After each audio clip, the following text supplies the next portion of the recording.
Bueno, muchas gracias a Gustavo que pone esta música que escuchábamos recién de Salsa Blanca. ¿Y por qué? Porque vamos a hablar con una persona que prácticamente pudo haber nacido en las tablas, pero en las tablas de otro lugar, recién hablábamos justamente de esta extrañeza de que en Mendoza se generaran estos ritmos tan ajenos a nosotros y tan caribeños. Y vamos a hablar ahora con un artista. Difícil poder sintetizar si es actor, si es dramaturgo, si es gestor cultural. Pero lo vamos a saber ahora, pero no sabíamos, nosotros ignoramos absolutamente todo, que había nacido en Cuba. Vamos a hablar en este momento con Pepe Cibrián. ¿Cómo le va? Buen día, Pepe. Un gusto. Ariel, ¿cómo está? ¿Buenas tardes? ¿Usted? No. Es que nosotros tenemos, esta es una condición que nos hemos impuesto justamente, pero no para con los artistas, sino básicamente para con los funcionarios, que por ahí, al conocernos, parece que el tratarnos de vos puede generar algún tipo de suspicacias. Y además porque somos antiguos y solemnes, entonces procuramos que suene más distante. Yo también lo trato de usted, Ariel. No, por favor, no, por favor, no. Yo lo quiero saludar a Pepe. Bueno, lo saluda Emilio, el doctor Emilio Vera da Souza, que también es un, además, consumidor absoluto de arte, de teatro, de espectáculos, y paga, una cosa rarísima en el caso de los periodistas. Pepe, qué gusto escucharlo desde Mendoza y tener noticias de Pepe Cibrián, que tan querido su familia de artistas. Yo recuerdo haberlo conocido a través de otro queridísimo actor y artista que es el Adrián Sorrentino, y que para nosotros es uno de nuestros mejores representantes y que tiene tanta calidad como lo que hace Pepe Cibrián, ¿no? Qué lindo, si Adrián lo recuerdo y espero verlo, porque realmente es un artista de primer nivel y hemos compartido obras muy gratamente, por cierto, muy gratamente. Bueno, y me acuerdo de Ana María Campoy, la mamá de Pepe, que hablaba tan lindo y era tan graciosa y con un humor tan inteligente, siempre con anécdotas muy interesantes, ¿no? Sí, lo es, para mí lo sigue siendo, y para la gente también, que todo el tiempo me lo recuerda en Buenos Aires, fuera, en las ciudades, en mis provincias. Realmente es muy conmovedor la presencia que tiene mamá en la gente.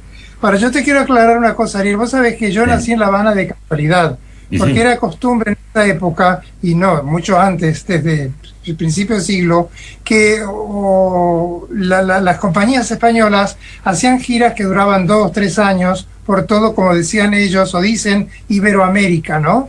Claro. Entonces, por ejemplo, en el año 16, papá, del siglo pasado, papá nació en Buenos Aires, en una gira. Mamá, en el 25, nació en Colombia, en otra gira. Y yo en el 48 nací, estando mis padres, obviamente, si no hubiesen nacido, en La Habana, pero estuvimos, qué sé yo, un mes habré estado, porque siguió la gira, luego que mamá se recompuso, pues entonces siguieron la gira. Entonces, y como papá era argentino, yo elegí por opción ser argentino, mi nacionalidad. Cubano, claro. No soy cubano, soy argentino, lo cual no implica nada malo ser cubano, pero bueno, yo obviamente cuando tuve la edad para elegí mi país, que es este, por supuesto. Claro, pero empezamos así, le cuento, Pepe, empezamos así porque justo recién musicalizábamos y contábamos que es la reunión de una banda mendocina que hacía salsa, una cosa extrañísima, porque hacer salsa con nuestros criterios y nuestra gestualidad es bastante raro. O sea, tienen que ser actores en realidad, además de músicos, ¿no? Porque Claro que sí. Vos sabés que para mí Mendoza es un lugar muy especial, porque yo tengo 20.000 anécdotas de Mendoza, porque desde muy chico, que cuando mis padres iban, por ejemplo, en gira, yo me llevaban, y yo estaba en Mendoza en el Teatro Independencia. ¿Cómo estás ahora? Te veo, Emilio. Independencia, y bueno, y yo como un chiquito veía, y lo que más me preocupaba siempre era la boletería, porque el actor, desde que tengo uso de razón, mi obsesión y la de mi padre, porque era comer, era cómo va el bordero, ¿no? Esto era terrible. Entonces porque lo escuchaba todo el tiempo, el bordero, el bordero, el bordero. Entonces yo llegaba a Mendoza y me iba a tablero, con esa época era con papelitos que se sacaban, ¿no? Y después a los 19 años me acuerdo que yo decidí hacer una gira, un unipersonal, atrevidamente, porque qué tonto era, pero mi padre me dejó para que yo aprendiese a ver lo que era la dureza de la profesión en carne propia. Entonces hice un unipersonal muy de protesta, muy de todo esto, con un guitarrista encantador. Entonces no sé por qué fui a Rosario, a Córdoba y a Mendoza. No sé por qué a mí, que no era obviamente más que el hijo de los Cibrián, yo no era nada, me dieron la independencia. Vos podés creer, me dieron la independencia a mí. Entonces llegué a la independencia y cuando se abrió el telón había 3 personas, por lógica. Pero ¿quién iba a verme? ¿Por qué me iba a ver alguien a mí? Entonces, digo que... Y después, bueno, he dado seminarios en Mendoza que este año, en esta gira también lo voy a dar, están organizándolo. Y mucha gente de Mendoza le he traído a trabajar conmigo a Buenos Aires y luego en giras también. Mendoza es una ciudad muy entrañable para mí, muy entrañable, muchos recuerdos. Y esa primera actuación en el Independencia fue producida por vos, digamos, fue... Sí, claro, por mi padre, pobrecito. Pero además debe haber habido un sistema de royalty, un sistema de proporción con el teatro de alquiler, digo, ¿no? Como la producción, no tengo idea, no. No, digo porque como en general al gobierno de Mendoza cuando ocupa el Estado le gusta hacer cosas así y no lo debe haber promocionado lo suficiente, entonces probablemente por eso han ido 3 personas. ¿Sí? Pero aunque lo hubiesen promocionado, Ariel, ¿por qué iba a ir a verme nadie? Pero me pegó, por supuesto, en mi ego, en mi tonto ego, ¿no? Me acuerdo que había un gran empresario que se llamaba Carlos Petit, y le llamaban el zar de la calle Corrientes, era el dueño del Teatro Nacional, el Nacional, donde las grandes revistas, él y el Maipo competían, que es un teatro en Buenos Aires que se llama Maipo y el Teatro Nacional. Entonces, yo a los 27 años, desde los 18 que empecé a trabajar y fui en esa época a la gira, nadie me iba a ver, y en Buenos Aires estaba lleno de, cada segundo hacía, porque no paraba de hacer una detrás de otro, obras en sótanos divinos, sótanos maravillosos que olían a pis de gato, y yo le ponía saumerios, y era como estar en el Colón, porque era un escenario, ¿verdad? Y no iba nadie, nunca, por lógica. Entonces un día llegué a comer, llegué a donde estaba comiendo mis padres, competí, que eran muy amigos, entonces yo llegué estoy harto del país, que no puedo más, que estoy harto de fracasar y fracasar, yo muy enojado con el país que fracasaba, y Petit me dijo, no, Pepe, vos nunca fracasaste. Digo, ¿cómo no? Me dice, no, porque para fracasar primero hay que tener éxito, y me pegó mucho. Claro. Qué buen elemento, claro. No se ha subido, ¿verdad? Entonces, esos golpes maravillosos que me dio la vida, que lo sufría mucho de mi ego, vuelvo a repetir mi ego, ¿no? Mi vanidad, me golpeaban y me enseñaban a muchas cosas fantásticas, porque hoy en día la cultura, esta desculturización que nos trae Tinelli y demás, se cree que uno por subirse o hacer algo ya te estás en el candelero un ratito y ya estás, no, luego te sacan el piso ficticio y te vas al diablo. Y la profesión, como la tuya, como la de cualquiera, es de cero, de empezar, ¿no? A lucharla y a golpear puertas y lograr que te den tu primer programa, o ser nada más que das el parte de algo que es una cosa más chiquita y que es muy honorable, pero esto que está medio confundido a los jóvenes en ese sentido. Pero uno que ha aprendido, y mis jóvenes, mis actores que hacen giras, que la pelean también, porque pelean mis obras con mucho amor, y de ahí digamos, ha vivido la experiencia de Adrián, me conmueve mucho. Claro, porque también tiene que ver con la interpretación de qué significa el goce del trabajo y del éxito, ¿no? El éxito que es definitivamente saber que uno ha cumplido y de manera inmejorable su rol, su papel, que no tiene que ver solamente con lo que el otro pueda decir de ese rol, ¿no? Sí, además, totalmente, además, hay tanto talento y a mí me conmueve mucho. Yo odio la palabra interior, porque interior es una palabra que he inventado en la capital, porque no son los interiores unidos del sur, son las Provincias Unidas del Sur, ¿verdad? Entonces somos provincia, Buenos Aires es provincia, yo soy provincia, vos sos, todos somos provincia. Lo que pasa es que está este, como le dicen, pulpo, ¿no?, de Buenos Aires, que poco caso le hace realmente a las provincias cuando hay tanta acción, tan buenos periodistas, tan buenos programas, ¿verdad? Entonces está el Martín Fierro del interior, que lo pasan a las 6 de la mañana, al 429, y yo lo digo, no lo acepten, no, y hay gente que lo pide, ¿eh? Pero no, ¿cómo no hay que ser un premio o cada lugar su premio, ¿verdad? Porque Buenos Aires es muy cruel y a mí me da igual, digamos, no, yo amo mis lugares, vuelvo a repetirte, y los admiro profundamente, porque cuando uno pregunta, bueno, ¿y vos vivís de tu profesión? Sobre todo los periodistas, ¿no? Sí, digo, qué bárbaro. Entonces me acuerdo, hay un periodista en Rosario, Juan Junco, que hace bastantes años, es un hombre también como ustedes, muy profesional, muy exitoso, y tiene su programa de radio, y va bárbaro. Y él me dijo, no, hace años, me dijo, no, yo me quiero ir a Buenos Aires. Y dije, ¿para qué te vas a ir a Buenos Aires? Si este es tu lugar, esta es tu calle, este es tu aroma, ¿qué vas a hacer en Buenos Aires? ¿Qué sentido tiene irse a Buenos Aires? ¿Verdad? ¿Qué más da? ¿El éxito? ¿Cuál es el éxito? ¿Triunfar en Buenos Aires? No, déjame echar. Si es eso el éxito, pues entonces estamos todos locos. Buenos Aires es una ciudad grande que tiene, sí, pero para triunfar en ese lugar, andate a la BBC de Londres. Claro. Hay un amigo nuestro que también trabaja vinculado al arte y al espectáculo, que es Pedro Saborido, decía que acaso el éxito no es la suma de varios fracasos, ¿no? Y otro, volviendo al tema de las provincias y el interior, otro amigo decía, nos dice en el interior para bajarnos el precio. ¡Ah, qué horror, qué horror!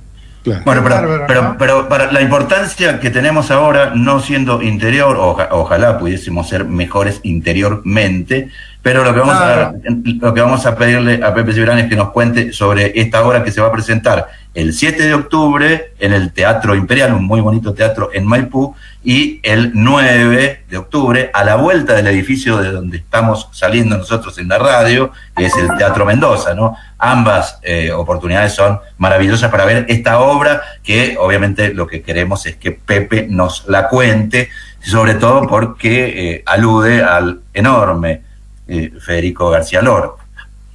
Te tengo que sumar que el domingo 10 voy a estar en Tunuyán.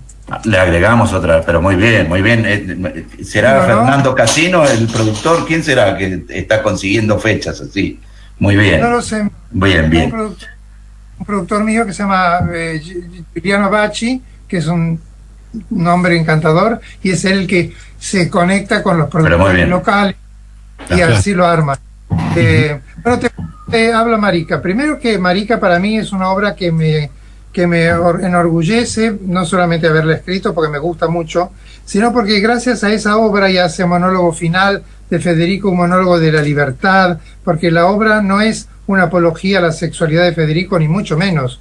Es una apología a todos aquellos que por pensar diferente, distinto, accionar distinto, han sido sacrificados, exiliados, o sea, hecho un bullying brutal en la historia de la humanidad. Entonces yo uso a Federico desde ese lugar por ser diferente, no solamente en su condición de identidad íntima, sino por su cabeza, ¿no? Por su talento era diferente. Somos todos los que pensamos diferentes a la barbarie, no a la gente, a la barbarie. Entonces Federico fue íntimo amigo, no íntimo, sí, un gran amigo de mis abuelos paternos, que eran dos actores, eran muy famosos en España, ¿no? Desde mucho antes de la guerra civil, y eran muy amigos de Federico. Entonces cuando yo era un niño, a mi casa papá y mis abuelos se exiliaron porque, bueno, durante la guerra, papá a los 19 años peleó en el frente del Ebro, y mi abuelo era un hombre muy metido en política, era vasco, y se exiliaron y llegaron a la Argentina. Entonces habían sido muy amigos de Federico. Entonces a mi casa venían Rafael Alberti, Alejandro Casona, Santiago Montañón, que era el escenógrafo de Federico, filósofos, todos exiliados de la guerra. Entonces yo los escuchaba a los 10 años, 7 años, 6, no sé, desde muy joven, muy chiquito, escuchaba esas anécdotas, esas vivencias y esas humoradas, porque eran tan brillantes, ¿no? Tan particulares. Y entonces, cuando yo decidí hacer una obra sobre Federico, me vino todo eso a la memoria, ¿verdad? Me vino como una especie de alud, de anécdotas, de vivencias. Y decidí hacer una obra que justamente fuese una fantasía mía. Sabemos que lo enterraron, sabemos que lo mataron, pero no se sabe exactamente, se sabe la zona ahora, pero no dónde exactamente, porque la familia no quiso que se buscara más, que lo dejaran descansar en paz. Y se sabe que lo mataron, pero se supone que pudo haber sido tal o aquel, pero no hay una exactitud de quién. Entonces a mí se me ocurrió una obra que lo que sucedía o sucede es una relación entre Federico y su asesino, que se llama Asesino el personaje, que es un hombre elemental, bestia, bruto, una bestia que sin embargo con la sutileza de Federico, el humor de Federico, porque lo toma el pelo todo el tiempo, al mismo tiempo que dice cosas muy fuertes, ¿no? Muy fuertes y muy bellas, por cierto. Y esta relación se convierte casi en una cosa muy, viste, de verdugo y víctima, sí, que se convierte en una cosa muy fuerte entre ellos. Y próximo al síndrome de Estocolmo, digo, ¿no? Esta relación. Exactamente. Víctima, victimario, ¿no? Entonces aparecen los padres de Federico, que eran burgueses y yo los consideré campesinos, porque él escribe a la tierra y son personajes maravillosos. Y aparece Salvador Dalí, que fue su gran amigo y amor imposible, ¿verdad? Y aparece una mujer del pueblo, y todos los personajes los compongo yo, y me ha dado muchísimas satisfacciones, porque me invitó el Ayuntamiento de Granada a hacerlo en el pueblo de Federico y en su casa, o sea que era un homenaje a Federico que hacía Granada, y bueno, y me invitaron con, imagínate el orgullo que me implicó para mí ir a ese lugar, estar ahí con Federico de alguna manera, ¿no? Y después lo hice en el Festival de México, de Miami, de Cuba y en mi país. Entonces ahora cuando vino esto de empezar a poder salir, dije ya, me voy a recorrer mis provincias porque es lo único que me va a dar aire, porque yo vivo lejos de Buenos Aires, vivo como en una provincia, se llama Pilar, y realmente ir a Buenos Aires me cuesta mucho. Entonces yo sé que las provincias son mágicas y son otros tiempos y otra cadencia. Y entonces la obra trata de eso, de la libertad, de la elección, y para nada, vuelvo a repetir, es una apología a la sexualidad de Federico. Y yo usé el último texto, el último monólogo, ¿no?, que hace Federico para presentar mi punto de vista en el Senado de nuestra nación, ¿verdad?, a favor de la ley igualitaria. Y eso me implicó a mí un orgullo maravilloso como ciudadano, el poder haber hablado en un recinto tan emblemático y poder recibir, qué sé yo, la ciudadanía ilustre de Buenos Aires o el Senado de la Nación, un galardón máximo a un ciudadano, en fin, cosas que ese niño que nació en La Habana nunca hubiese soñado que la vida le iba a dar, mucho más allá de la profesión, el orgullo cívico, ¿no? Claro. Eso a mí me mueve mucho, y bueno, y eso es habla marica. Y la importancia de cómo el arte sirve en este caso para poder hacer pedagogía, docencia, para que haya una interpretación y para que se vayan rompiendo algunos prejuicios que hipotéticamente no tenían razón de ser, pero sí la han tenido, porque justamente en este mundo machista es a propósito de también decir que eso no estaba mal, o esto de asignarle a la naturaleza una sabiduría total, pero escondiéndonos que la naturaleza no decía ni dictaba tales cosas. Algo que también Federico García Lorca trabajó bastante al respecto, ¿no? Sí, mucho. Y además él decide volver a España cuando sus amigas, Margarita Shir, una gran actriz, sus amigos íntimos le decían a Buenos Aires que no volviera porque estaba tal la barbarie de la guerra civil, y él vuelve igual a Granada como con una premonición, ¿no?, de sentir que su fin estaba cerca, ¿verdad? Y todo esto también sucede en el texto, ¿no?, con su padre, por ejemplo. Es mágico, sí, para mí esa historia, y me conmueve mucho hacerla. Es cansador porque, bueno, es 1:10 donde no paro, pero vale la pena. Entonces estoy muy nervioso porque es como estrenar cada día. Claro, porque no es vos en Mendoza una función y después haces 10 días más, no tenés 10 días del mismo nervio. Además, esto de tomar contacto nuevamente con el público de esta manera, porque obviamente cuando impones un musical y no actuás, tu rol es distinto y en realidad ahí vos podés mirar al público como ve tu obra. En este caso, esa devolución es mucho más fluida, profunda, y también tampoco podías desconcentrarte mirando al público. No, claro que no, por eso es que estoy muy atento y muy conmovido con esta gira, realmente la estoy, y siempre le aparece ese joven, ese adolescente, casi, un poquito más, que estuvo en ese Teatro Independencia, donde mis obras han triunfado, donde se ha llenado la sala, donde aquellos 3 personajes se convirtieron a través de mucha lucha, ¿verdad?, en eso, en la devolución, que no me hace mejor ni más exitoso, porque el éxito no es solamente llenar un teatro o salir en una tapa de un diario o una revista. Significa hacer lo que te gusta. Eso es éxito.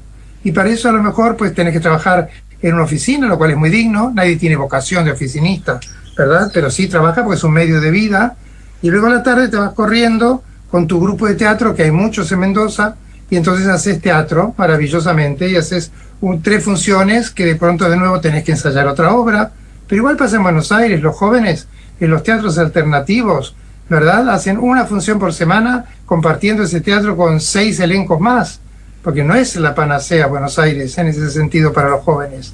Pero ¿por qué tiene que ser? Hay que empezar a luchar. Y entonces eso se va fomentando y se va gestando un adulto, ¿no?, que sabe lo que es la lucha y que entiende que el éxito es estar en esa función, en un teatro alternativo, en un sótano maravilloso, y que vale la pena.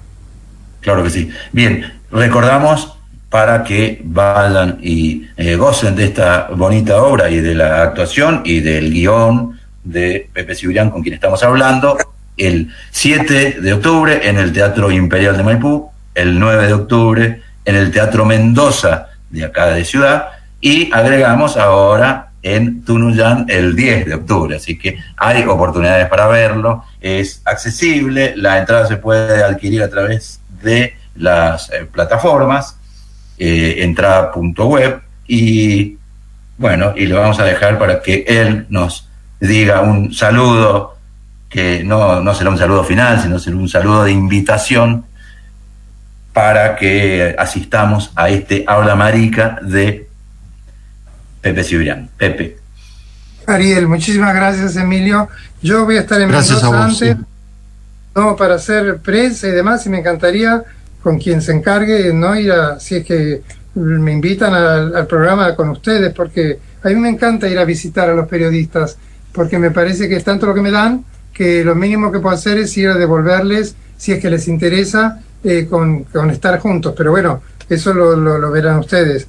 Me encanta y les agradezco infinitamente. Y también sé que voy a hacer un seminario en Mendoza. Ah, qué no bueno. Sí, que es más que un seminario, es una clase maestra, un masterclass, como se dice. Magistral, la clase magistral. Clase magistral, eso es. Y entonces, bueno, ya se publicará o se dirá. Ya conoceremos los detalles. Uh-huh. Seguro que, Emilio. Muchas gracias, me impactó mucho lo de el éxito es una sucesión de fracasos. Me pareció brillante, maravilloso, la voy a usar. ¿Cómo no? Sí. Pedro te va a dejar que lo uses, sí. Por favor, sí, lo conozco además. Te mando un beso muy grande. Gracias, Ariel, gracias, Emilio. Muchas gracias a vos. Esperemos que con alegría. Muchas gracias. Muchas gracias y hasta pronto, hasta pronto. Hasta pronto, un cariño.